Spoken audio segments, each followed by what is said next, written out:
Hello and welcome back to CineClub podcast. I'm Dion. I'm Rhys. I'm Billy. And I'm Matthew. So, today we're talking about some of our personal favourite films. Each one of us has picked one from our Letterboxd top 4 to give the spotlight to. And now my chosen film is Blade Runner 2049. One of my favourite films ever. I think it's very cool. It's a very good bit of sci-fi in general. It's got some great directing, great shots. It's got a lovely colour scheme. And I think it, unlike a lot of sequels, follows up to the original quite well without kind of stepping on its toes. I like it a lot. What do you guys think of it? I think it's one of the best sequels of all time. I've been taking a piss at this point. I think it's honestly really good.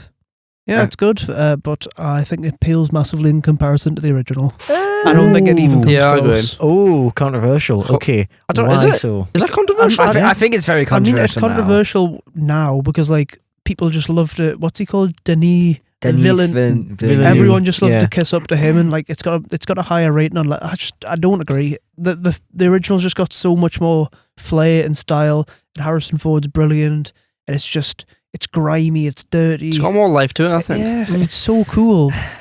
Well, I do agree with that. I think 20 whatever the film's called, Blade Runner 2. Blade Runner 2, we'll go with that, yeah. It's pretty much, I think, has a lot more style to it for me. I do love like the neon light with the hologram, the test is a lot more interesting now. And the final like bit underground with like the water and stuff is really beautiful. Like, I love it. Oh, that is amazing. Yeah, it's a good looking film. Don't get us wrong. I think the original's much better than 2049. I think the original's got a better protagonist as well. Yeah. I can't get by. Fair What's he enough. called? Agent K. Agent K. He's so boring. Yeah. He's so dull. He's like. I know that's the point, but He's like so boring. if Agent 47 had no personality. Mm. I love Ryan Gosling as an actor. I think he's phenomenal. I think he looks really cool in this film as well. Yeah. But I just don't.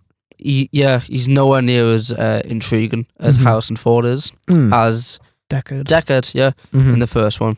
Oh, well, I think his whole, like, the thing that compels him to, pursue the narrative, finding out what he is and like where he stands. In the world. That. That's quite cool interesting. And the idea like, that he believes he's like pretty much the chosen one. Yeah. Like the double, triple fake out is quite good. Cool. I really like that, and how he gets very emotional over it. He shows that quite a lot. Like his disappointment grows throughout the film, and he's just very confused. I'm also confused. I've seen the film like 3 times, and I'm still confused by it.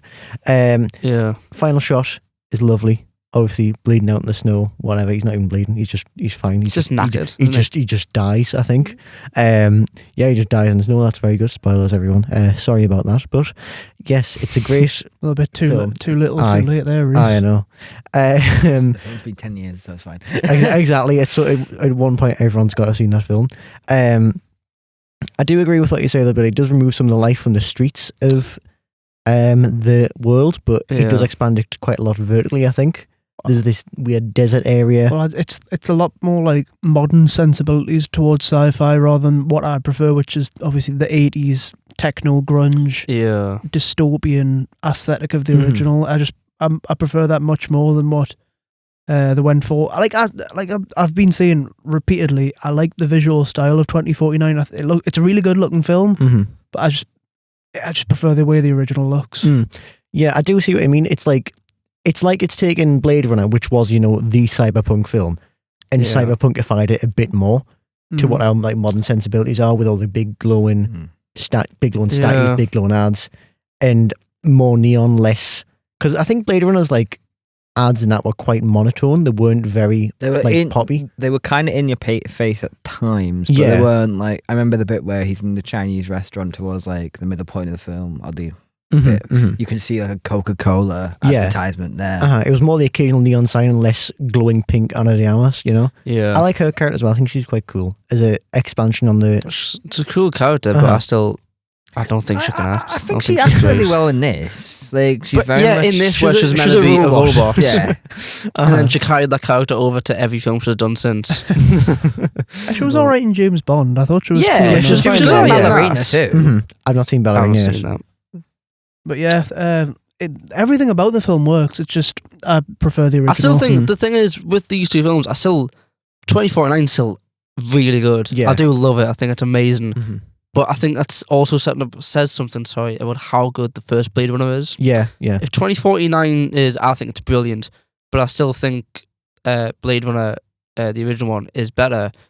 Like I said, it does say something about how good these two films are. Yeah. You know, like I'd first watched it on Amazon Prime in the house, 2049. And then I think it was for an essay we were doing. We all went and then we went to see it in the cinema, and it elevates the experience of it. It really does. So good. It's amazing. I'm a bit jealous of that because I never saw it in the cinema. I saw the first one in the cinema, but I didn't see the second one. And Yeah. I've heard it's just an experience. It just blows your eardrums out, really. The soundtrack's so loud. Oh, it's got a great soundtrack. It's so good like sound design synth-wavy too. as well, and like ominous. It's not like that's not like dance synthwave. It's just like like it just sounds like cow. It could be like it could be a cow. Yeah, it could be like just noises in the city. I don't know. It could be a cow. Yeah, it sounds like just ambient noises in the city. Yeah, and it's scary. It is scary. It feels like partially a horror film at times, especially when Harrison Ford's in it in the Harrison Ford in the like Vegas theater with Elvis there. The Elvis is bit's there. really well. That's my favourite part. I love that part. It's funny how much he cares more about Deckard than like any other character. It looks like he's actually having a fun time with this one. Yeah. Mm-hmm. Which just goes back to that Alison Hammond interview. Yeah. I think, to be fair, I think Harrison Ford he plays up the grumpiness. It's part of the part of his persona, but like he enjoys everything outside of Star Wars. So I don't really get this idea of like, oh, he's grumpy. He never likes it. Yeah, he likes everything but Star Wars. I know he's happy about Indiana Jones. He's happy about Deckard. He quite liked Red Hulk, even if the film wasn't very good. And he's in the ball. It's Comic-Con. He's in what's it called as well? That TV show Shrinking. With the piss off himself. All right. He's trying to be good in that. I watched the fella, I've forgotten his name, out with the Muppets. Yeah, Jason Segel. Yeah, Jason Segel. I saw an interview about him going after Harrison Ford. He's like, he sounds like a really nice guy if you met him in person. Yeah, it's just if you mention Star Wars to him, just like he just hulks out. And I think Deckard might be. No, he's not. That's a lie. He's one of my. He's in the top 3 Harrison Ford performances. Definitely, yeah. I don't know if it's Indiana Jones first. Yeah. Any day of the week. Then I think I'd say Han Solo, then Deckard.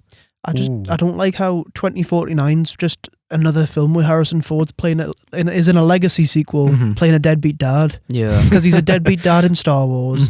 He's a deadbeat dad in this, and he's a deadbeat dad in Indiana Jones. It's just kind of a coincidence, to be honest. I think it's compared just to Star Wars. I think the stars just align, don't they? And Star he is Wars. destined to be the grumpy dad character. What do we think the action in the film though? I really like the action. I think it's been improved by modern technology. Yeah, I think what sticks in my mind is where he just like the bit with the house, Deckard's house, and like they come in and they start shooting. Yeah, that bit's good in Vegas. Or Yeah, that bit's really cool. I think my favourite bit of action is quite a short bit, but it's when Kay crashes into the junkyard and he's being surrounded by these junkyard people. I like that he bit. whips out the gun, and because he is or isn't a replicant at this point, we don't know. And he, because of his like enhancements and all that, his gun just like snaps from each of them. Just like essentially he's got like Deadeye in Red Dead, and it's really, really cool. He wallops them. Exactly. And then they wallop him, actually. Yeah. The sound design's great as well. The sound design for the weapons and that is brilliant. The gun sounds so punchy. The gun, when he shoots them, it's, When he's fighting, I think Dave Bautista's quite underrated in it as well, because he's only in for 10 minutes though. He's only in for 10 minutes, but it's a great 10 minutes. Oh yeah, it's him, isn't it? At the start, when he puts him through the wall. Yeah, he puts him through the wall. It's really cool, because we get to see more of what the replicants can do. Yeah. Because, Blade Runner was held, well, I wouldn't say held back, but it was of its time, Yeah. They couldn't do replicants like flipping and all that. I do still think, actually, when we mention action, I don't want this to turn to me just saying, that's cool, but the original does this. Yeah. I like the bit in the original, obviously he's when you got Harrison Ford and he's fleeing from Roy Batty? Yes. Is that what he's called? Roy Batty. And he's terrified of him. He's climbing up the stairs. Oh, God.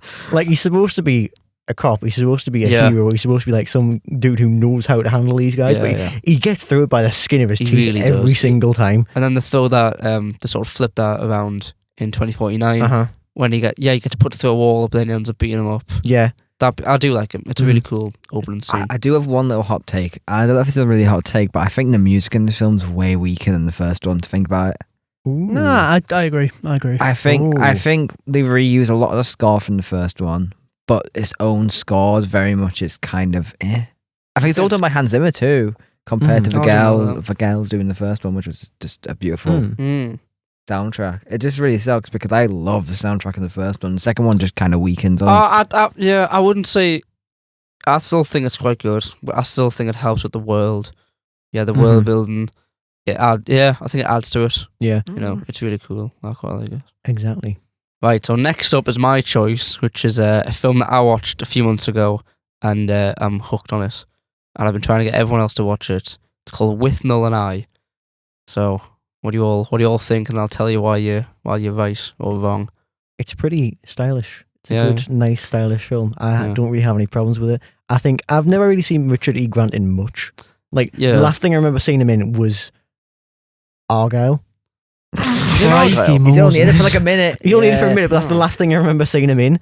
And I was like, oh wow. And then everyone's going, oh my god, it's Richard E. Grant. I'm like, oh, it's Richard E. Grant. He's a good actor. I like him. And then I'm like, I'm like, oh my god, I see why everyone's freaking out about Richard E. Grant now. Great in this. He's really good. He's really good. It's the very first scene he's in when Marwood, or I have to call him when Marwood's coming up the stairs and he's like panicking, he's having like a crisis. And Withnell's like, we've got a problem.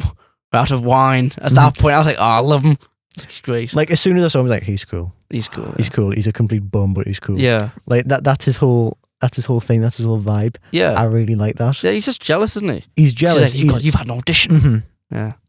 I really love Paul McGann in that Paul film. McGann's very good as well. He's so underrated. Like, he's been only in a few films, but this one stands out to me because he's just so likable, but also he's very vulnerable, isn't he? Like the bit at the very start when they're in the pub and he goes to the toilet and some guy calls him a perfumed ponce. And then you've got the bit where he's in the bathroom and it's his thought he's going, was he talking to me? And he's like considering if you could take him in a fight, and he's like, he'd batter me. Yeah. And then they both go out. He's completely like neurotic. That's what's really fun about him. When he's sitting in the cafe as well and he's just looking at the newspaper, he just starts freaking out. I love him. And this was based on a true story, wasn't it, this film? It was a biography. Very loosely based on a true story. That's when he went up to Penrith on a holiday. Yeah. So that's where it came from. Gone on holiday by mistake. Gone on holiday by mistake. Are you the farmer? I think that's one of my favourite lines in any film now. It's the way it's the way he turns and he screams at him. Oh, he just goes, "Shut up!" doesn't he? It's got like lines in this film. The dialogue's written really well. It is. The dialogue to me is just like, it's very like simple, but it's just how they say it. Yeah. Just the chemistry between them that gets me. It would be nothing without the actors in it. Obviously, any film wouldn't. But like, they really carry the dialogue. Yeah. What's the drug dealer called? Is he Danny? Oh, or is it Donny? Yeah, something like that. It's something like that. I was like blown away by him. Like, he's so captivated me with every word he says. He's so weird. What I like about that was that Withnell's having none of it. Like, you can tell that he's met him multiple times. He's like, just get him out. He's like, why is he in here? But by the end of the film, he's just smoking. What was it? The weed. The something carrot. Is this big from Mexico, massive joint with him. And what was the other guy called? It was like Pondering Al or something. It just shows up in the bath. He just shows up. He's in the bath. He starts chanting and spinning the globe around. And that's at the end of the film. They just drop all sense at that point. I really love it. That honestly actually made me sad, that scene though. The end. Yeah. Well, that's what I said in my review of it. It's a sad film that masquerades as a comedy. Yeah. It's two broken people trying to navigate the end of the 60s and like a bohemian era in a world that doesn't really care for them anymore. Yeah. So like Paul McGann gets out in the end and he changes out of his his like dishevelled look and his cool bohemian look, and he puts on like stylish professional clothes and a hat, and he leaves Withnell in the park reciting Hamlet to just wolves in the rain while he's got a bottle of wine in his hand. Yeah. It's a sad film, but it's like, even with Uncle Monty, he's like there for comic effect most of the time, but like you've got like a massive tinge of sadness with him, and how basically every scene with him is about his loss and how he never got to be with the person that he loved, and it's his final letter. Got me about that. He says, like, what is it, as the eavesdropper of the voyeur, I'm destined to like move on and never settle down. Yeah, that was quite sad. And his every scene is, as you say, him being like essentially like leeched off by Withnell. Yeah. And I as well, I suppose. That's the title of the film. That's the name of the movie. Sad film, I do also like the connotations of it being very much an LGBT film too. Yeah. Yes, I've heard people say that. very- And at first, I was like, "Oh, that's interesting." Then you look back at it, and I'm like, I can see it. Yeah, you've got the opening where he's reading the paper in the chippy or whatever it is, and you've got like the big focus on the article about someone having a sex change. Yeah. Obviously, Monty, he's a gay man who's lost the person that he loved, and it sort of made him repress himself, and that obviously comes out when he tries to force himself on Marwood. And then you've got like the obviously Withnell and I. There's like it's like almost like a closeted relationship in a sense, where he's like insistent on staying in the same bed together and stuff. Where it's like, well, they think someone's trying to break in, and he's he comes into the bedroom in the middle of the night with a shotgun. Yeah, there was multiple scenes in this film were shot like a horror film. Yeah, there's characters who were terrifying. The man with the eels. You know when they're like, I think that's one of my favourite scenes is when, there's so many scenes I could talk about, but the bit when they're in the pub, and he's like, "Sell me your eels," and the guy's like having a back and forth. He's like, "Yeah, well, joke's on you. You don't know where we live," and he goes, "I know where you live," and the way they both turn around to face him, it's so funny. To be honest, that's pretty much just Cumbria. Is it? Yeah. Well, yeah, we've been. Oh yeah, we recreated this film. Yeah, we did. Went to the lakes in a thunderstorm. Went on holiday by mistake. It was a nightmare. And then you, I can't say that. There was even an Uncle Monty character. Yeah, there was. Stayed with her. That's scary. There's one thing that like stays with me is the police officer who just shouts, they "Get in were the good. back of the van! Get in the back of the van!" Yeah, that threw me off so much when I first watched it. It's I swear you can see Richard E. Grant almost breaking character. He's like, I jumped as well when I was watching it. It's that and the Jimi Hendrix soundtrack playing as they're getting out of the car and walking towards them. And it was like hyping them up. It's really so weird. Good. I'm glad that I watch it. I'm glad you have all watched it and enjoyed it. Yeah. It is such a stylish bit of film. I like it a lot. It's lovely. I really enjoy it. And next up we have my pick, which is Ghostbusters. It doesn't really need any introduction. It's one of the best comedies of all time. Yeah, great film. Might be the best comedy I've ever seen. Yeah, I would agree with that. I just rewatched it yesterday because I was thinking, I might as well. There's so much like setup and callbacks, like jokes that I just do it so well. Like I've noticed, I don't remember like a lot of the jokes in the film. Like I don't have a good memory of it, but like it's such a great film. Yeah, it is. It is brilliant. Good. It's so good. It's just every single time I go back to it, I appreciate it more. Yeah, like it's been deified in like recent years, like with a lot of 80s films. So like it was a comedy, basically. It was an unofficial SNL spin-off, if you really want to talk, if you really want to say that. But like in recent years, it's like, oh, it was this great 80s franchise, and we're going to make all these legacy sequels, and it needs to be preserved. Like two films. I like the second one's good. I like all the films. I don't really have a problem with any of the Ghostbusters films or the game, but like nothing really came close to the original. No. Yeah, it's brilliant. It's got just a sense of charm, like you said. SNL, they threw together so many like amazing comedic actors. You got Bill Murray, Harold Ramis, Dan Aykroyd, and Rick Moranis. Rick Moranis in this film, every time I watch it, he's got me in bits. Who brought the dog? So good. You know what? He's trying to get a woman to play Twister with him. At his house my God. House party, just follow all of his clients, and it's just all these old people. It's just so funny. It's so good, man. Oh my God. It's the bit with dog way, like where he goes cafe and he's like help in the restaurant. And no one gives it down. Nice pooch, want a milk bone? And then he's just getting mauled against the window and nobody even cares. It's just so horrifying. He actually has full body in that film. It is such a scary film. It actually is scary. It is. It scared me as a kid. Yeah, it scares me now. The game scared me more because like I had it when I was younger, and then I was literally on the opening level where you go to the Sedgwick again to get Slimer, and he came through the wall. I was like, I cannot play this. I'm frightened. That was the bit that scared you. Yeah. Did you get to the bit where they were in the? I think it was a school. Well, I've replayed it since, and but like, it was that works as well as a sequel to the original Ghostbusters, but that's also sort of it deifies it 'cause it's a lot more lore heavy. Yeah. I think that was originally like the premise for the third film, without the Slimer and the Stay Puft bit at the start, because you just sort of you had to have that in for the iconography. But yeah, I think every lead actor's great in.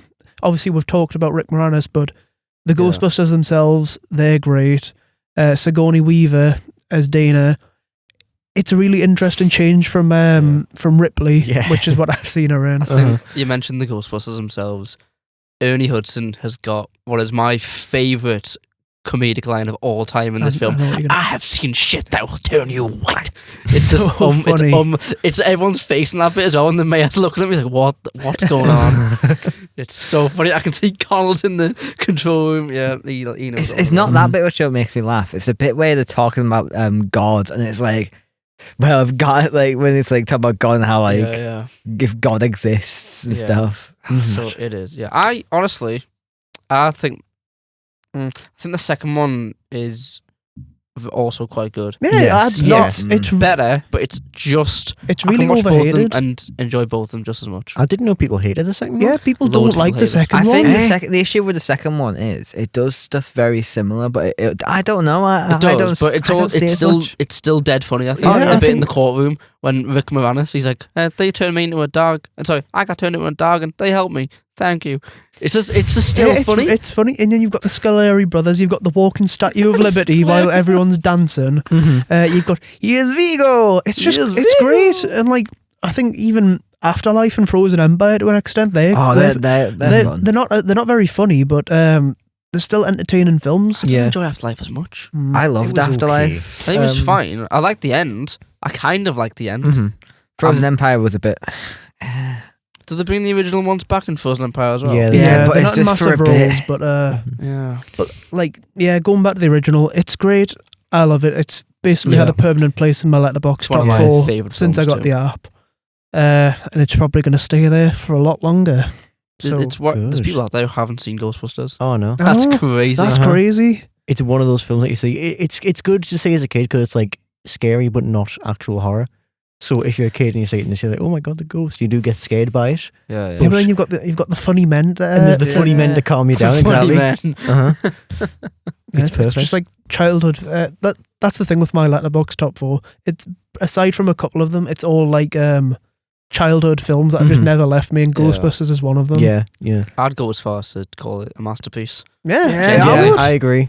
It's probably my top 10, honestly. Yeah, same. It's well, obviously since it's in my top 4, but it definitely is. It's class. It's cool. Yeah. And Dion, we'll get yours. Okay. And finally, my pick is In Bruges, which I think is one of the funniest films ever made compared to that. In Bruges. Yeah, In Bruges is really funny. In Bruges is really funny. I like In Bruges. Yeah. It's similar to with Nolan. With Nolan. It has that sadness, in the sense that it's funny, but it's about a man who he wants to kill himself after pretty much after killing a child. Horrible act. It does the dark comedy very, very well. It does it. The bit when I think the best example of the dark comedy is when Brendan Gleeson's going to kill him. Yeah, and he sees him going to kill himself. He's like, "No, don't!" And he turns around. He sees he's got a gun. He's like, "What are you doing?" And he's like, "Nothing." That bit's great. I think for me, one of my favourite bits in the whole film was with Ralph Fiennes, and it's just like when he finds the story, he's just legitimately just losing it. Yeah, well, he's on the phone. It's so and he has to go to like pretty much Bruges. Like, I'm sorry, I called you an inanimate object. I was upset. You're an inanimate fucking object. It's just it's another really funny film with great performances. Like obviously Colin Farrell and Ralph Fiennes are great. I'll always sing Brendan Gleeson's praises every single time. Is one of the best actors. He's like every time he's on a scene, he's pretty much the heart of it. Like he generally cares about him, but he has to do the job, doesn't he? He's like, that's the emotional core of the film that keeps you going through the comedy. I think that's why it's so good, because it tells a really good story while also being very, very funny. Absolutely. It also is quite a violent film. Oh, it's very violent film. Brendan Gleeson getting pancaked. Yeah. That bit really throws me off because it's a very sad death scene, but he's also been like, jibbed essentially, like in like a Doom character. He has to like tell him he's just been minced essentially, and he's just in bits, and he's still like having this emotional death. It's kind of funny because this Colin Farrell and his girlfriend talking, and I just know his mate just dies. Yeah. And he still managed to have that emotional death while also having it being funny and gory all in one.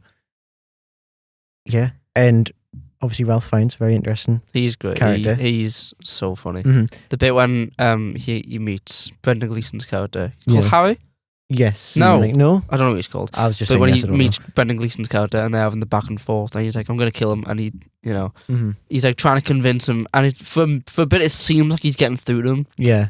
But then, obviously, he doesn't. His death as well, spoiler alert, but you should have seen In Bruges. Uh-huh. Yeah. When he killed himself at the end. Mm-hmm. I think that bit's really cool as well. Because just his last line is, yeah. Yeah, I love that because he believes he kills the kid, but it's actually... Yeah, it's a small man. Yeah. Who I thought it was... I thought I knew him from somewhere, from like, I think Bedtime Stories or whatever, but no, it wasn't. Okay. From Bedtime Stories. Yeah, it was the film with Adam Sandler. Oh, right, Yeah. okay. I like the bit in the cafe or the pub or the restaurant or whatever it is when he just starts kicking off at that Canadian fella. The smoking area, yeah. Oh my god. There's so many scenes you can go to for that film. It's like, oh, that's funny. Mm-hmm. Yeah. Mm-hmm. It's really funny. It's really entertaining, but it's got loads of heart. Yeah. And that's why it works so well. I think my favourite scene in the whole film is when it goes from comedy to like, it's going on. Sorry, it's going on. Something's going on. Is when he sends Colin Farrell down, and he's like the comedic bit of, oh, hang on, he's coming back now, and he pretends to be walking on the door, opens the door, and he shuts it, and then you're like, that's funny, and he goes, have you killed him yet? That bit, I was like, all right, yeah, that's what's going on. And then Brendan Gleeson's performance during that scene is great. Brendan Gleeson is, oh my god, he's unbelievable. He's one of my favourite actors. Yeah. He's phenomenal. It's him and Colin Farrell are just a great duo. It's a great pairing. And Banshees of Inisherin as well. We need to. Banshees is better. I'd say it's less funny, but it still has that funny vibe. Banshees is better. I think it's better as well. Oh yeah. I think Banshees is more like. I think for me, Banshees is good, but I think I like In Bruges much more comedy wise. Oh yeah. Banshees. Adding. Oh yeah, Banshees isn't really funny because it's not meant to be funny. Yeah, it's very miserable. Dry humour though. It's got funny parts. It's got funny parts, but it's quite a miserable experience. Yeah. It's a fella getting his friend cut off from him for no real reason, and then you've just got Brendan Gleeson like cutting his fingers off and chucking them at him and stuff. And there's vague mentions of the troubles as well. Yeah. Anyway, yeah, good film. Very good film in Bruges. Yeah, okay. Films. Yeah, very good film in Bruges. Very good film. All four Very that good we've film. done. Letterboxd top 4. You can't get much better than those films. Send them in.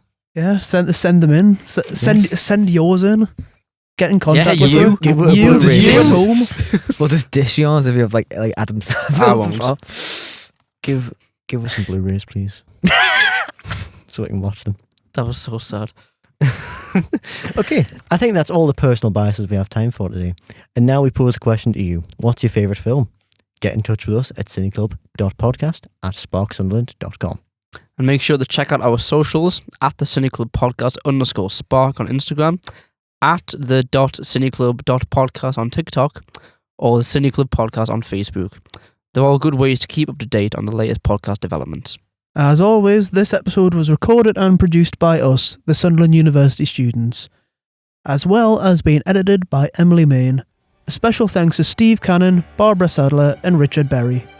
A reminder that our 4 patrons and pros this week have been me, Billy, Me, Matthew, me, Rhys, and me, Dion. This has been a CineClub production for Spark. Thanks for listening.